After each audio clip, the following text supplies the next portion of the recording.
Hi there, everyone, and welcome to Travel and Sip, the show where we give you a taste of the world. And today we visit a place once most famous for its ship to human ratio, but now becoming definitely a force in the tourism world. Off the back of its rugged landscapes, its friendly and easygoing people, and a destination for blockbuster Hollywood movies. As always, I'm joined by my good friend Ingrid. How you going there, Ingrid? Hey, good. Thanks, Karen. Good, good. And we've got a ripper today. It's the first part, one of two parts, I think, going forward. But before we go any further, let's have a look at what we're sipping. What are you sipping on today? Yeah, so today I am actually sipping on a beautiful Pinot Noir, and I know I've spoken in previous times about how much I love Pinot Noir, and I think I may have mentioned last time that I thought Tasmanian Pinot Noir was the best in Australia. I Uh-huh. actually rate this Pinot Noir as the best in the world. Wow. This region, I believe that they have the most perfect Pinot Noir, and I very much enjoy it. And I have been to those vineyards many a time to sample the wines, so it is something that I Terrific. enjoy. So just starting today's episode with a big call here, Ingrid, but I I'm know, sure that right? it's got the the runs on the board to back it up. So that's really an exciting way to start. And look, I'm complimenting your Pinot with Sauvignon Blanc here. Very, very fruity. Probably one of the best places in the world to grow Sauvignon Blanc grapes. And Yep. it's there's a whole heap of wineries there that have really popped up in the last 40 or 50 years in this place. So I guess we've given away a few clues here in the intro and in the sips, but people haven't guessed where we're off to today, Ingrid. Where are we traveling to? Kieran, today we are, of course, going to the New Zealand South Island.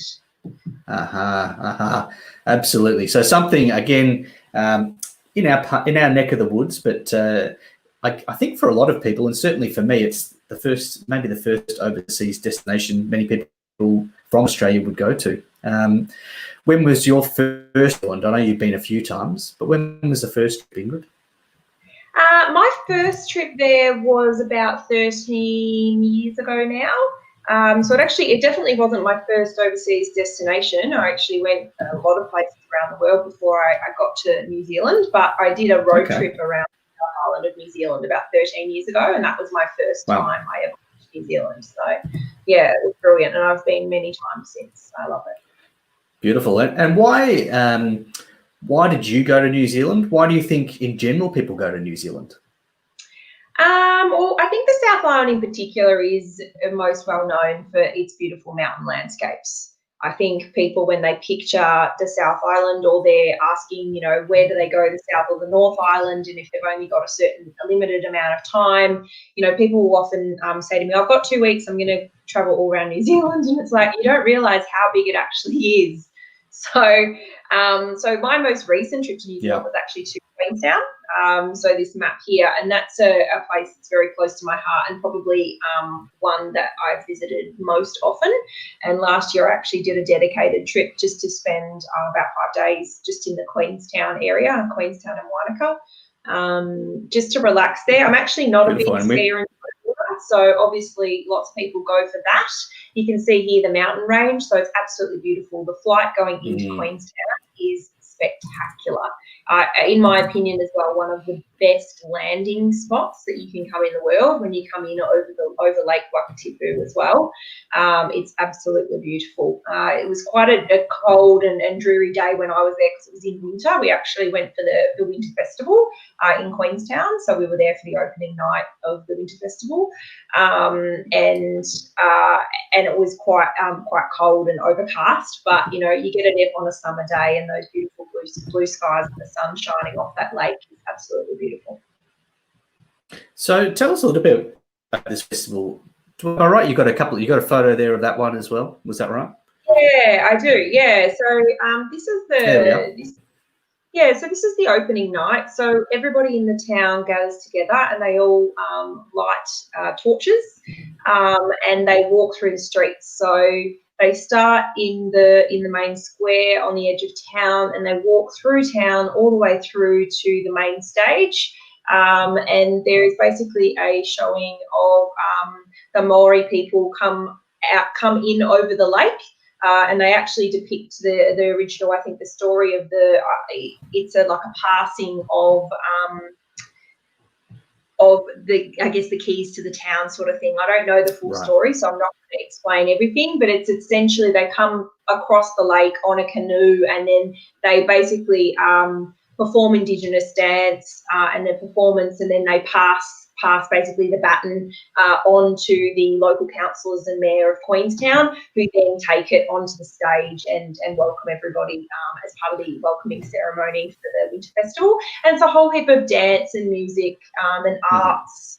The town really comes alive. Like it's kind of the start of that, I guess, the snow season for them, which is their peak tourist season for Queenstown and what they're most well known for. So, yeah, so that's really the start of their tourist season in June that takes place. So, and that's right. And I think for Queenstown, the ski season is huge, isn't it? But there seems to be a lot to do, really, all throughout the year. And a lot of these ski destinations around the world are really ramping up their offering, for all seasons, not just for those winter seasons. What time of year did you visit? Were you in there in winter? Was it winter? Yeah, so I've been there twice in winter, but I've also been there in summer. So I've been there for a conference over the summer period as well, and I loved it over summer as well. Completely different. Obviously not as much snow around on the mountains, it's not as cold, but you've got some absolutely gorgeous landscapes. Luge, see, that's a perfect summer activity. That was exactly something I did that summer, the luge in Queenstown. Have you done the luge in Queenstown, Karen? I have done the luge, and it's something that's fun to do all year round. I happened to do it just on the shoulder season, and it had snowed a couple of days before we went there, so we had a fresh covering. And I remember going down the luge, and you do pick up a bit of speed. It's you career down the mountain there, and some kid took a cheap shot at me and threw a snowball, got me right in the face. There's my lasting memory of the luge at Queenstown. But you know what? Look, that's a memory that stays with me. But really, it's a place that's built its reputation on extreme sports as well, isn't it? So did you try any bungee jumping or zip lining or jet boating? Or I went jet boating. I did that the first time I ever went to Queenstown on the shot over jet, and that was great. It was fantastic. I haven't done bungee jumping. It's just not my cup of tea. I got the opportunity actually once when I was there for a travel industry event, and we were actually given the opportunity to do bungee jumping if we wanted to, but I declined. So And I think I know where you'd rather be, Ingrid, and that's probably at a place like this, which is another one of yours. So. Exactly. So this is Berrigroom Winery actually. So outside of Queenstown, one of the many wineries in the Central Otago region. So Central Otago is literally just outside of Queenstown, and this particular winery's got beautiful gardens. It's got some beautiful architecture as well. So I really enjoyed going to a few of the wineries in the region, and it's a really special place. And some really great places to eat as well. So some great lunches and everything as well. If you get out of town for the day, there's some really great spots to stop. So I'm just flicking through a few of these places because around Queenstown itself is beautiful. It's a great place to do some extreme sports or to get some nice food. Obviously, the Ferg Burger is world famous as well there in Queenstown. But really, it's a stunning place because of its scenery, and getting out and about around Queenstown is essential, isn't it? So talk to me about some of the places you went to around that Queenstown area. Yeah, so I think the key with New Zealand in general is they really want to have your own car if you can, if you're not on a tour. So if you're on a tour, great, they'll be able to get you out and about to a fair few places. But if you are travelling independently, I'd highly recommend hiring a car. It's definitely worth the cost. We did a day trip out on our most recent trip up Lake Wakatipu to basically the other end of Glenorchy. So it's a tiny little old town with this beautiful old boat shed there on the edge of the lake. Really gorgeous. You just follow the lake the whole way. You can see it was pretty windy. As I said, it was June, so it was pretty chilly.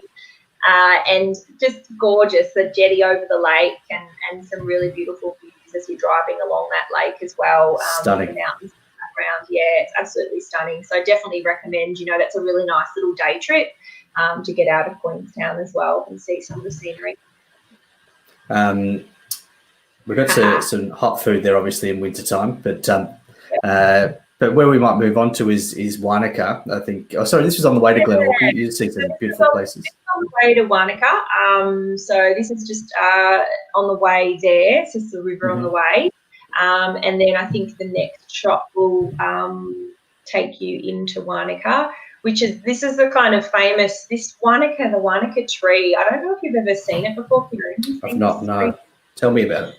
Yeah, so we actually didn't know about this either, but if you're an avid Instagram, particularly travel sites follower, this tree has actually made itself Insta famous over the last few years. Okay. So this shot of the tree in the lake has just become an Instagram sensation, and the locals think it's hilarious. So we went to see a friend who lives in Wanaka, and he was just like, people come and want to just take a photo of the tree. And a few years ago, the tree was just the tree. It's just been there. So I don't think it's very funny that this tree all of a sudden has become famous. But it's a celebrity.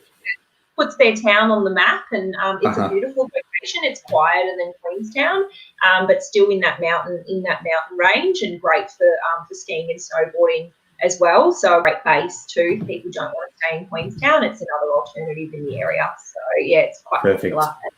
Absolutely. And I guess the other place to explore around that area is the Fiordlands. It's the national park around there, that Queenstown corner of the world, and the Milford Sound, Doubtful Sound are the highlights there.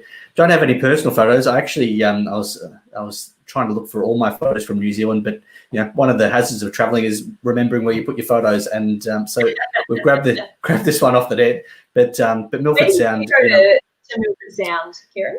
2013 was our trip there, and just we actually did an overnight boat trip on the Sound, which was great, because during the day you've got a few different. It's quite a busy place. You've got a few different operators out there, and the overnight one just allowed you to wake up in the morning, especially, and you're the only ones on the Sound, and the dolphins are coming up, and you just it felt very special. So sounds amazing. It's a beautiful place. Absolutely. Yeah. So we've started down there in Queenstown, and as you said, a car is probably a great way to get around. There's unless you're gonna fly, but why would you when you've got such beautiful landscape to drive through?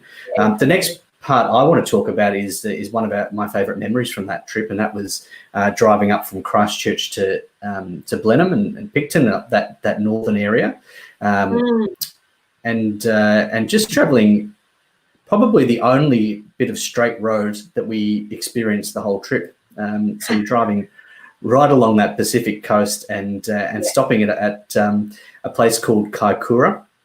And Kaikoura, Ingrid, is famous for whale sightings out there in the Pacific.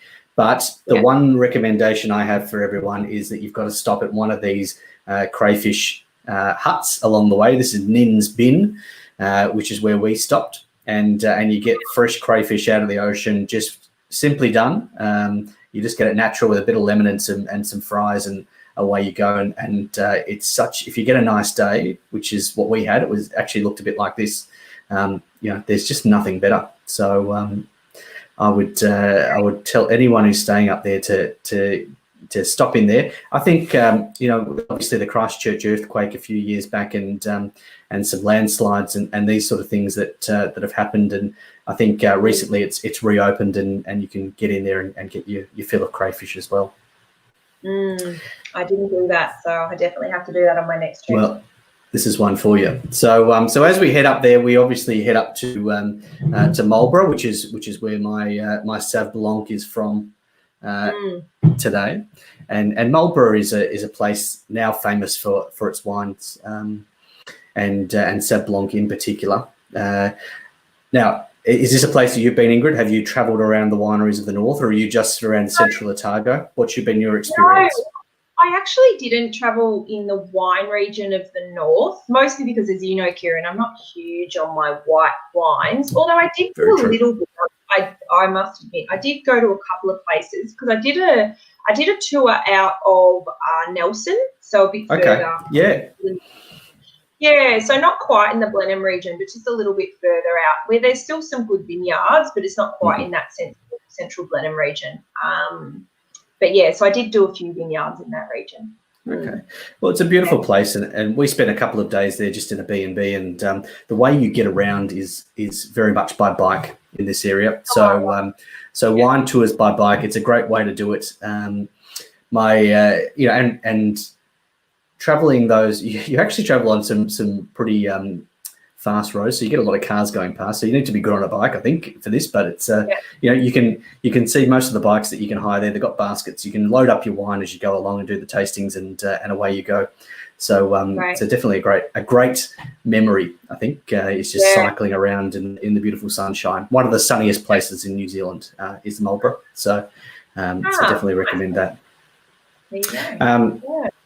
And then I guess finishing up our little tour, our short little tour of the south, Marlborough is also famous for the Marlborough Sounds. And when you are travelling between islands, this is very much something that you'll get to experience, is travelling through those Marlborough Sounds. Do you remember the name of that ferry, Ingrid? The Inter-Islander.